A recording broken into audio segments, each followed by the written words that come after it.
The vitamin D cover-up that was never corrected. We were told to take 600 IUs of vitamin D3 and that would be completely sufficient. And no, this was not a typo.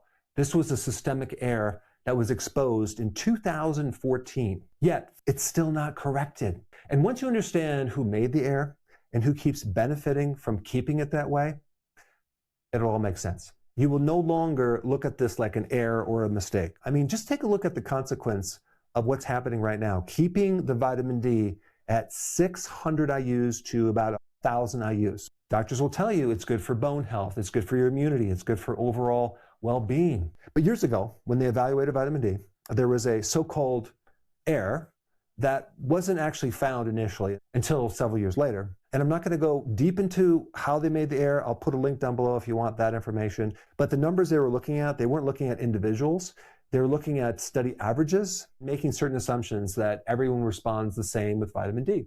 That's like averaging test scores from like 30 classrooms and assuming that every student passed. But in reality, half the class is still failing. This so-called gross error has led to a massive problem with many people being deficient in vitamin D, not even connecting their health problem and their low vitamin D levels. So what happened in 2014 is two researchers reanalyzed the same data that the Institute of Medicine used to set these RDAs. And like I said before, they found that instead of the 600 IUs per day, the real number was actually 8,895 IUs. And this recalculation, it was confirmed by other independent research, yet to this day, completely ignored. I want to interject some very disturbing but important information into this video right now related to the Institute of Medicine, because I recently read this book, Forbidden Facts by Gavin Becker. And I want to just summarize a couple very important things related to this Institute of Medicine organization. The organization that we look at as being the scientific authority that's supposed to protect us. But we know this private group is one of the governmental hires when it needs to prove that a medical product is safe. But here's the shocking part that Gavin talks about in his book. The Institute of Medicine's job is not really to discover the truth, it's to protect the system. And what I'm going to tell you is very disturbing, and if you need to click off or fast forward, that's totally fine. Before the vaccine autism investigation, before it began, the committee said we will not conclude vaccines cause autism. So the outcome was predetermined.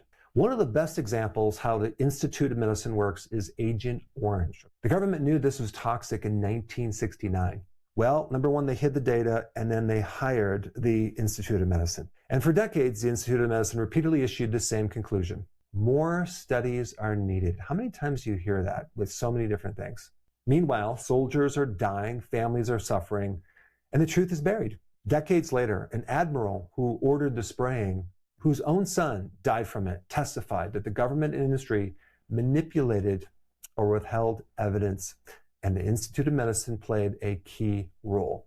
Let's take baby powder and asbestos. 44 years they were studying it. Johnson & Johnson admitted to the FDA that their baby powder contained asbestos. But how long did the system take to figure this out? 44 years. So this is the Institute of Medicine's method. Delay long enough for the problem to fade, victims to age, and the liability to disappear. Now let's take silicone breast implants. Billions paid out. And the Institute of Medicine said, perfectly safe. Overnight, all those remaining lawsuits evaporated. The power of the Institute of Medicine stamp is to protect industry, not people. And when we look at what the Institute of Health is doing for vitamin D, it's the exact same playbook. And if you watch any of my videos, you understand that vitamin D is not just for your bones, okay? It's for the immune regulation, it's for the muscles, it's for your brain, it's for your mood. And with low vitamin D, you can be in a state of depression. It's for your cognitive function, your ability to remember and focus and concentrate. It has a lot of influence over your metabolic control, your blood sugars, your ability to lose weight. Even your risk of cancer goes way up when you're low in vitamin D.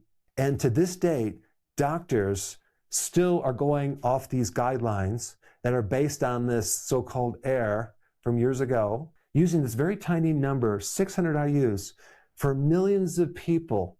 I mean, what's even really fascinating about this whole story is, after this mistake, if it was truly a mistake, they would correct it, right?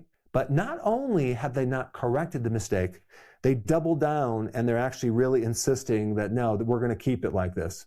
Defending that number, okay? Defending that number, even though they've shown that the math was wrong. Now, the Institute of Medicine is now called the National Academy of Medicine. I mean, this organization is supposed to be the gold standard of independent medical advice. I mean, this is just mind-blowing. They're not a governmental agency. They're a private organization, okay?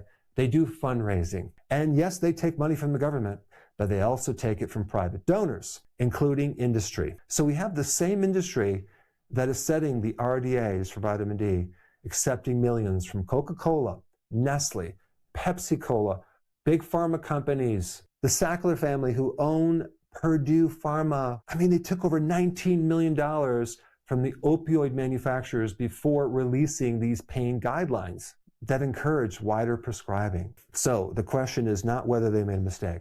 It's whether they had an incentive to correct it. But when the same organizations who write the rules take money from big food, big drug, you don't get science. You get something called compromised consensus. In another video, I'm going to reveal a leaked transcript from a meeting that organization had that mainly talked about how are they going to control the narrative on a certain situation. The vitamin D RDA is not just a statistical mistake. From my viewpoint, it was intentional.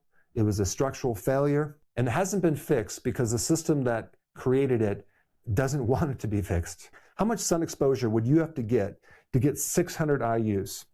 Literally 3 minutes in the sun. Okay, you think that's enough? Not to mention all the vitamin D resistance that people have. I've done a lot of videos on that. The truth is that you need a lot more vitamin D on a daily basis. Our bodies were designed to get way more sun than we do. When the sun hits our skin, it turns cholesterol in our skin to vitamin D. But then this goes into our blood as the inactive vitamin D, and that's what we test for. So just because you have a certain amount in your blood doesn't tell you how much is in your cells. That's a different vitamin D. They'll tell you that all you need is 20 nanograms per milliliter to have sufficient amounts. And my question is, are you talking about for bones to prevent rickets? What about if someone has a therapeutic need, like an inflammatory condition or diabetes, or even obesity, or even a fatty liver, or even an autoimmune disease? When the average person really needs almost 9,000 IUs of vitamin D every day just to maintain your levels of vitamin D. And if you really look at all the data, and unfortunately there's no agreed upon blood level vitamin D right now. There's all these different opinions. My viewpoint is you need at least 50 to 80 nanograms per milliliter of vitamin D just to potentially make sure you have enough in the cells. And so when someone focuses on the toxicity part, they're completely ignoring the elephant in the room, which is the massive deficiency that the majority of the population has and the consequences of that. It is extremely rare to have a toxicity event with vitamin D3. You'd have to take hundreds of thousand IUs of vitamin D3 over months to potentially get a toxic effect. Really, the only toxic effect is too much calcium in the blood. And there's so many other things you can do to mitigate and reduce that risk. You can take magnesium. You can take vitamin K2. You can drink a little more water, like 2.5 liters of water, to dilute the urine so you prevent kidney stones. You can actually check your blood for calcium to see if you have hypercalcemia. The question I have is, if the sun gives you vitamin D and every cell in your body needs it, why are most adults deficient in vitamin D? And I'm talking about worldwide. The majority of adults, and even kids nowadays, are deficient in vitamin D. And this is because we built an indoor inflamed sugar-fed society, and we're told that you must avoid the sun at all costs. We're told that 600 IUs is going to be enough to satisfy you, yet completely ignoring the so-called math error that was made years ago. So this is what I would recommend.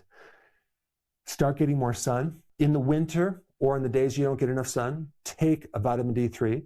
Take it with vitamin K2, because the vitamin K2 keeps the calcium from accumulating in the blood. Also, magnesium is important because that allows vitamin D3 to really work a lot better. Vitamin D3 cannot work without magnesium. Before you leave, I have a very important free download I want to give you, which actually gives you my daily routine in a one-pager. It's a checklist, and it's the routine that helps me feel 18 years old when I'm actually 60 years old. So I put a link down below in the description for you to download it, print it out, and put it on your refrigerator. And then what I want you to do is watch this video right here on vitamin D and toxicity, so you have all the information you need to prevent that.